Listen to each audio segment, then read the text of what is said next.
പേരാമ്പ്രയിൽ കാറിന് തീപിടിച്ച് ഗർഭിണി മരിച്ച സംഭവത്തിൽ വൻ വഴിത്തിരിവ്. തീപിടുത്തമുണ്ടാകാൻ കാരണമായ പെട്രോൾ വാങ്ങിയത് മരിച്ച സോന തന്നെയാണെന്ന് പോലീസ് കണ്ടെത്തിയിരിക്കുന്നു. എങ്കിലും ഇതൊരു അപകട മരണം ആണെന്ന് കരുതാനാവില്ല. തീപിടുത്തം ആസൂത്രിതമാണെന്നാണ് പോലീസിന്റെ കണ്ടെത്തൽ. ഈ മാസം 15-ാം തീയതി രാത്രി 9 മണിയോടെയാണ് സോനയുടെ മരണത്തിനിടയാക്കിയ അപകടം നടക്കുന്നത്. ചെറുവണ്ണൂർ കക്കറമുക്ക് റോഡിലുണ്ടായ അപകടത്തിൽ 6 മാസം ഗർഭിണിയായ സോന കാറിൽ വെന്തു മരിക്കുകയായിരുന്നു. 60% പൊള്ളലേറ്റ സോനയുടെ ഭർത്താവ് രജിൻലാൽ ചികിത്സയിലാണ്. 3 വർഷം മുൻപായിരുന്നു ഇരുവരുടെയും വിവാഹം. വിദേശത്തായിരുന്ന രജിൻലാൽ 1 മാസം മുൻപാണ് നാട്ടിലെത്തിയത്. അപകടത്തിന് പിന്നാലെ ഈ സംഭവത്തിൽ ദുരൂഹത ആരോപിച്ച് യുവതിയുടെ കുടുംബം രംഗത്തെത്തിയിരുന്നു.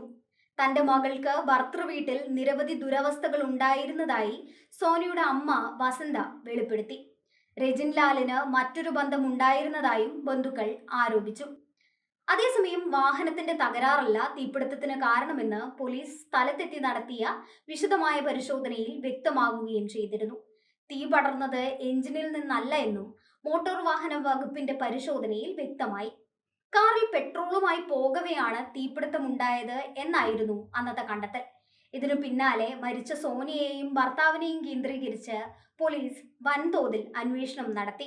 ഇതിനു പിന്നാലെയാണ് അപകടം നടന്ന ദിവസം സോന ഒരു ബന്ധുവിന്റെ വീട്ടിലായിരുന്നുവെന്നും അന്ന് പുറത്തുപോയ സോന എന്തെല്ലാം കാര്യങ്ങൾ ചെയ്തു എന്നും പോലീസ് അന്വേഷിക്കുന്നത്. അന്ന് വൈകിട്ടാണ് സോനയെ രജിൻലാൽ വന്ന് വിളിച്ചു കൊണ്ടുപോയത്. വീട്ടിലേക്കുള്ള വഴിയിലാണ് അപകടമുണ്ടാകുന്നത്. രജിൻലാലിന്റെ മൊഴി പോലീസ് രേഖപ്പെടുത്തുകയും ചെയ്തിരുന്നു. കാറിന്റെ പിൻസീറ്റിലാണ് സോന ഇരുന്നിരുന്നത്. പെട്രോളിന്റെ മണം തനിക്ക് കിട്ടി. എന്താണ് പെട്രോളിന്റെ മണം എന്ന് താൻ ചോദിച്ചപ്പോഴേക്കും തീ പടർന്നുവെന്നാണ് രജിൻലാൽ പോലീസിന് നൽകിയിരിക്കുന്ന മൊഴി. അപകടത്തിനു മുൻപ് ഒരു സ്ത്രീ പെട്രോൾ വാങ്ങിയതിന്റെ തെളിവ് കിട്ടിയെന്ന് പോലീസ് പറഞ്ഞിരുന്നു.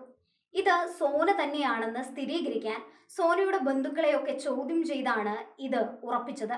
എന്നാൽ സോന ആത്മഹത്യ ചെയ്യാനായി പെട്രോൾ സ്വയം വാങ്ങിയതാവില്ല എന്നും സോനയെ കൊണ്ട് വാങ്ങിപ്പിച്ചതാകുമെന്നുമാണ് ബന്ധുക്കളുടെ ആരോപണം. ഇതെല്ലാം പരിഗണിച്ച് വിശദമായ അന്വേഷണം നടത്തുകയാണ് പോലീസ്.